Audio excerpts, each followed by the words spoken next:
Okay, this is geometry, section 8.2, the Pythagorean theorem, and its converse, and it's on page 575. Okay. One of the most used things in any math class, and in real life, is the thing that we call the Pythagorean theorem. And I'm pretty sure that most of you have heard this. The Pythagorean theorem. Okay? The Pythagorean theorem was in some sort of information that was back in the time, and it was published or put out there by a guy by the name of Pythagoras. And so he gets credit for it, but nobody really knows if he really did it or not. But he gets credit for it. But the Pythagorean says, in a right triangle, and it's only a right triangle. That's important to know. In a right triangle, the sum of the squares of the legs is equal to the hypotenuse squared.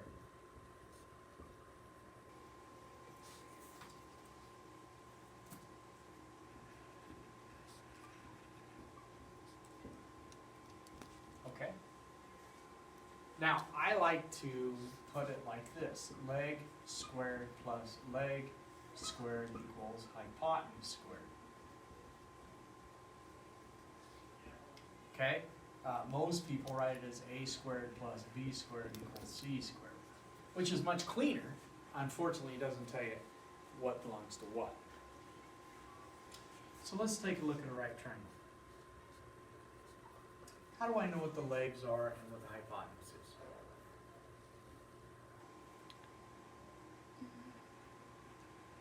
The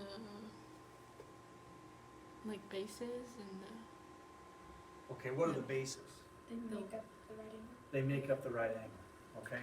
I like that answer. This is a leg and this is a leg because they form the right angle. And then the side across from the right angle is called the hypotenuse. Okay? And the hypotenuse is the longest side. The hypotenuse is the longest side. Do you understand that? Okay? So if I take this length, square it, and add it to this length squared, it equals this squared. Now if I label it, I label the two angles that are the complementary angles that are not the right angle. I normally label them capital A and capital B, and the right angle is capital C. And that's where this formula comes from. But because across from the capital A, the angle that forms this leg, right? This guy is little a. And across from the angle B, this guy is little b. And across from the angle C is the hypotenuse, which is C. Okay? And that's how they got a squared plus b squared equals c squared. That's where that came from. Okay? Now, what you do with this, we're not going to prove it. It's actually been proven more than any theorem in the mathematics. In fact, President Garfield, a president you didn't know, probably he was in my time, probably wasn't in my time, he was way before my time, he offered a proof for it.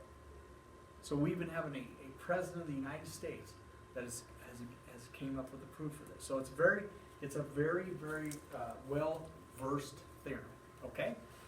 So, what we're going to look at is we're going to find the variables. Okay? So the point I'm trying to make is that we can use this concept of the Pythagorean theorem to find unknowns. Okay? Here's our first step. Now when we do this, we want to make sure that we want to simplify radicals unless it states otherwise. And the last section, I really was not happy with the author of the book because sometimes he simplified radicals and sometimes he wrote as a decimals, didn't he? And it's confusing to you guys. But on the test, I think most of them are radicals. All right? So let's talk about this. I say that. I haven't even looked at the answer. But let's talk about this. If I use this theorem, I can say that this squared plus this squared equals this squared. You understand that? So I go 6 squared plus 15 squared equals x squared. Do you agree? Yes. And this is 36 plus 225, is it? Equals x squared, correct? All right, and if I add 36 to 225, I get 361, is that correct? All right, now, this is where we have to take the square root. And normally we have a plus or minus, but we're talking about a length here, so it's gonna be positive. So the square root of 361. All right, this is not, actually, is it 361 or 261? It's 261. I carried that one, guys, you let me carry that one. That's much easier than 361. Okay, so what I'm looking for is values that multiply together, factors that have perfect square roots. And I want to show you a rule of divisibility, guys. Always check 9. Okay, watch this. 2 plus 6 is 8, and 8 plus 1 is 9. Do you remember that from 7th grade math? If you add up the digits and that number is divisible by 9, then the whole thing is divisible by 9. So this number is divisible by 9. So it's the square root of 9 times the square root of what? What's 261 divided by 9? 29. 29. And so my answer is 3 square root 29. And I can't do a thing with the square root of 29. Okay? Do you get that? Okay. Now, what happens if a leg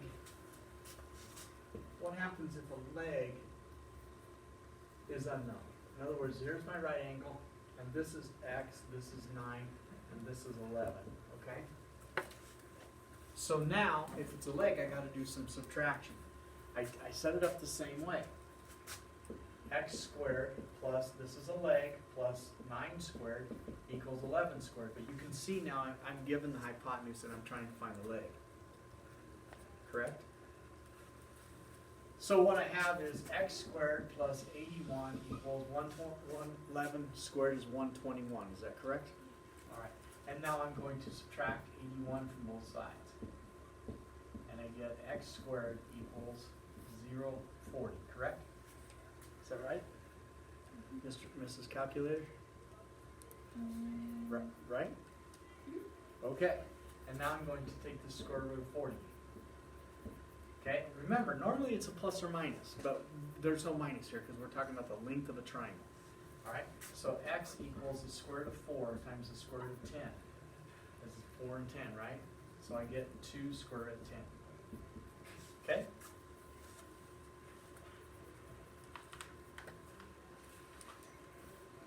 All right, would you do this one for me?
What's 22 squared?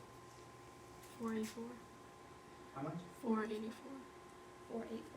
484. So you get x squared equals.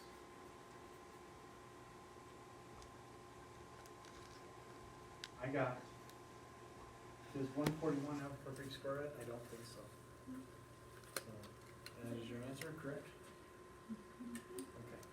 All right, so we want to talk about what a Pythagorean triple is. This actually is a name. Okay, Pythagorean triple. And yes, you're right, it has something to do with the values. I'm going to write it what they say. It is the set. It's a set, so it's a whole bunch of numbers of 3 non-zero whole numbers. What does it mean to be whole numbers?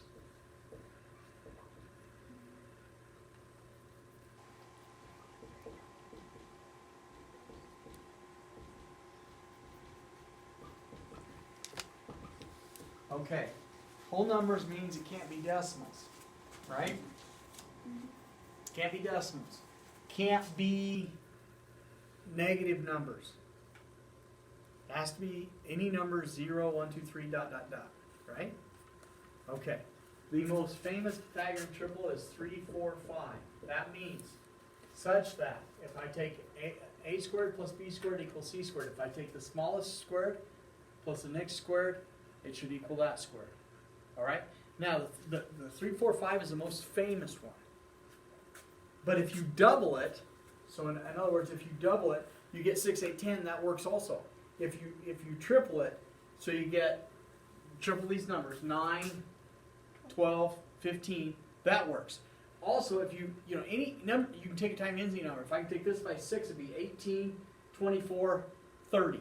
Those are all originally started out as 3, 4, 5, but you can double it, triple it, and it still works. Okay? What's the next one? It's on a chart on page 576. The next one is 5, 12, 13. 5, 12, 13. So once again, if I double those numbers, because 5 squared is 25, 12 squared is 144, that's 169, and 13 squared is 169. So if I triple it, double it, quadruple it, doesn't matter, those all work. The next one is 8, 15, 17. 8, 15, 17. That is a Pythagorean triple. It means that is also, you can make a triangle with those lengths. And the last one they give is 7, 24, 25. 7, 24, 25. These are all common Pythagorean triples. You understand? Okay? So that means I can triple them, I can double them, whatever. Correct? And they all work. All right? There's 4 sets.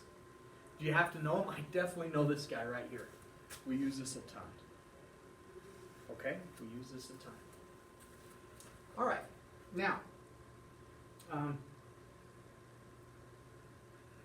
so if I was to draw a right triangle, and I did this,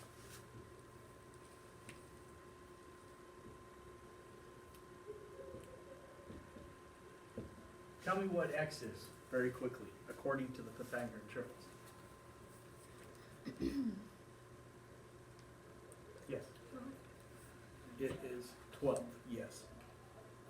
Okay? You understand that. All right. So we also have the Pythagorean theorem, the converse. Remember, converse is when it's backwards, right?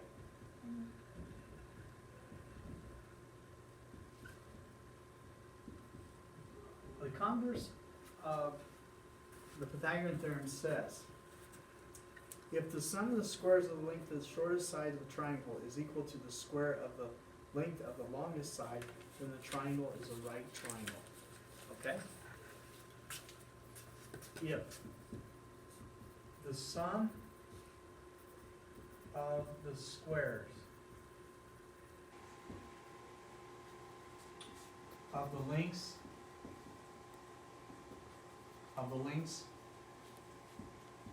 of the two shortest, and I threw in the two shortest sides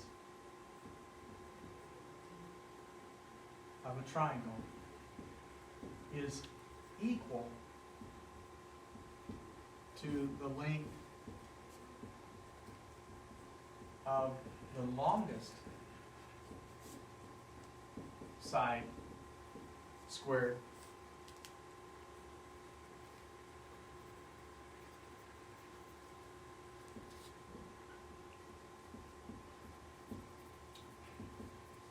triangle is right. Okay?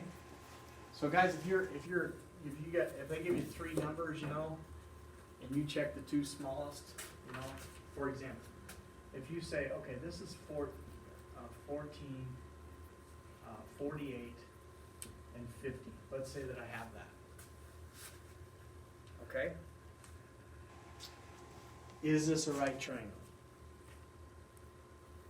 Well, I go 14 squared plus 48 squared. Does that equal 50 squared? Okay? All right. You got 14 squared on your calculator. You got 48 squared, and you got 50 squared. Tell me what it is. What is it? 196. 196. What do you got, Jaws? 2,304. 2,304? Yeah. Like that? Yeah. And what do you got? 2,500. 2,500. Now, would you please check 196 plus that? Tell me if they're equal. Yes. So what kind of triangle is this? Right. This is a right triangle. All right. Would you take a picture of this board, please, and send it out on the group check for those that don't want to watch the video?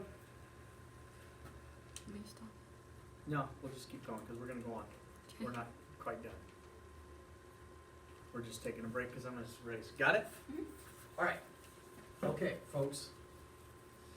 There's one more thing we got to talk about. Okay? Did you know that if we can check to see whether it's a Pythagorean, if we can check to see if it's a right triangle, right? If we can check to see if it's a right triangle, we can also check to see if it's an hypotenuse, an obtuse or an acute triangle. All right? I'm on page 578. It says, the Pythagorean inequality theorems. If the squares of the length of the longest side of a triangle is less than the sum of the squares of the lengths of the other two sides, the triangle is acute. If the square of the length of the longest side of a triangle is greater than the sum of the squares of the lengths of the other two sides, then the triangle is obtuse. Okay, what does this mean? All right, let's say that I give you A, B, and C, correct? I'm not saying that this is a right triangle. You understand that? I'm saying it's a triangle. You understand? Okay, these two are the shortest sides. Okay? And this is the longest side. Does everybody see what I'm talking about? Okay. If c squared is less than a squared plus b squared, then it is an acute triangle.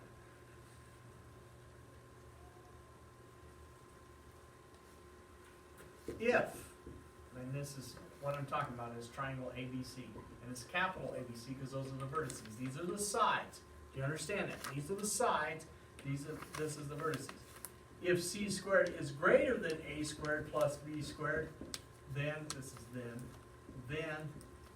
it is an obtuse triangle, and this is triangle ABC. Do you get what I'm saying?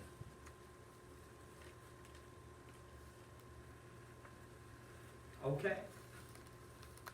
So let's say that I have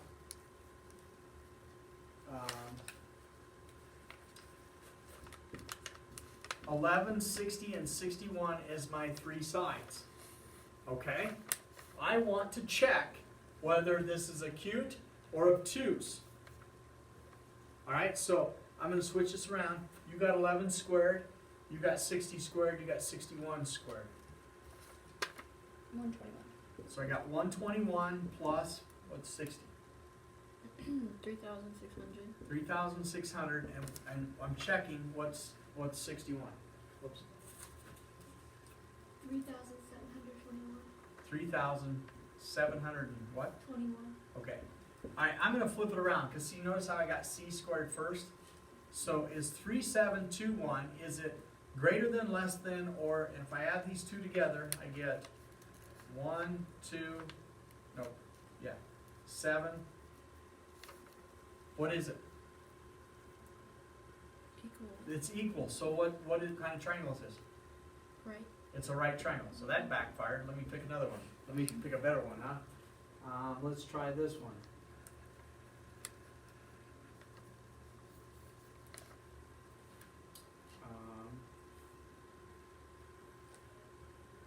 Well, this thing, 7, 14, 16. We'll just take this one. 7, 14, 16. Okay? This time, I want you to work it all out. I don't want you to pick a certain number. I just want you to tell me if that is right, obtuse, or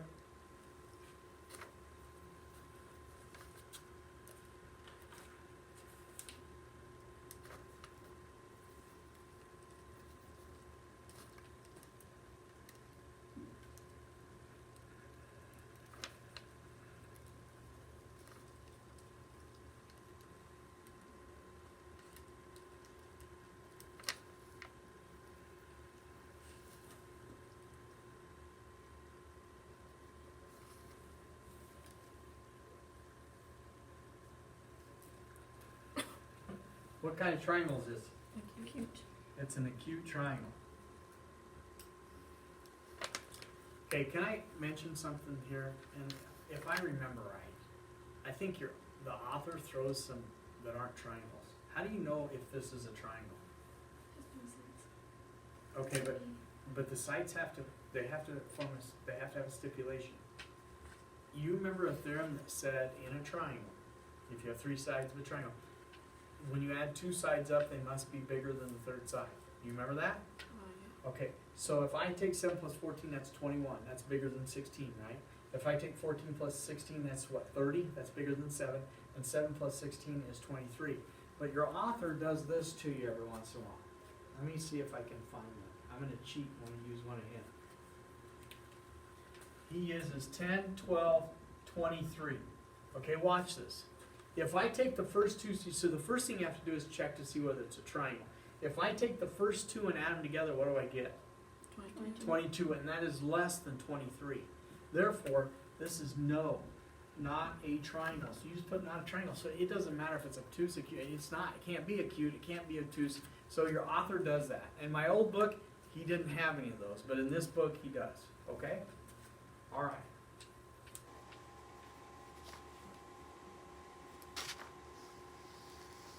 Okay, so your assignment is page 580.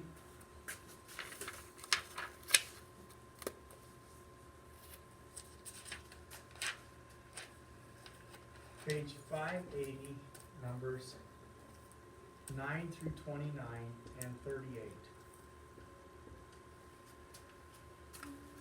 Okay. And you're going to put that on? Yeah, Okay. it's just that problem. Yep. And would you shut me down?